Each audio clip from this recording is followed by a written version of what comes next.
The former U.S. ambassador to Ukraine tonight putting her job on the line, defying State Department instructions not to testify to Congress. Marie Yavanovitch staying silent with NBC's Jeff Bennett. What message do you hope to share with the House investigators today, ma'am? But she is answering questions behind closed doors as lawmakers look to understand why she was suddenly yanked from her position in April and what she knows about Rudy Giuliani's work to dig up dirt on the Bidens in Ukraine. Giuliani, the president's personal attorney, has publicly acknowledged encouraging the president to fire Yavanovitch, who's still employed by the administration. In her scathing opening statement obtained by NBC News, Yavanovitch says the president pressured the State Department to pull her from her post, despite being told she had done nothing wrong. Did you put pressure to have her fire, the ambassador to Ukraine? Well, she may be a wonderful woman. I don't know her. Did you pressure them? She may be very much a wonderful woman.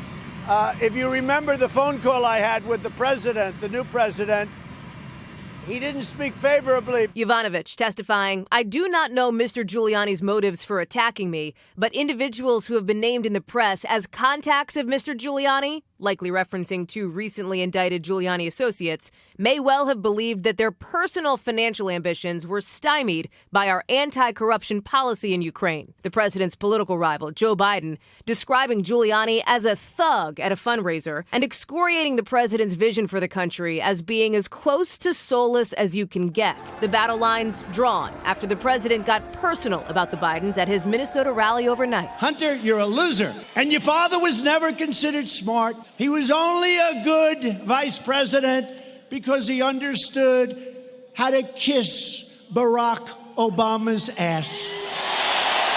And tonight, in a victory for House Democrats, a federal appeals court ruled the president's accounting firm must turn over his financial records, a decision all but certain to be appealed. Hey, NBC News fans, thanks for checking out our YouTube channel. Subscribe by clicking on that button down here and click on any of the videos over here to watch the latest interviews, show highlights, and digital exclusives.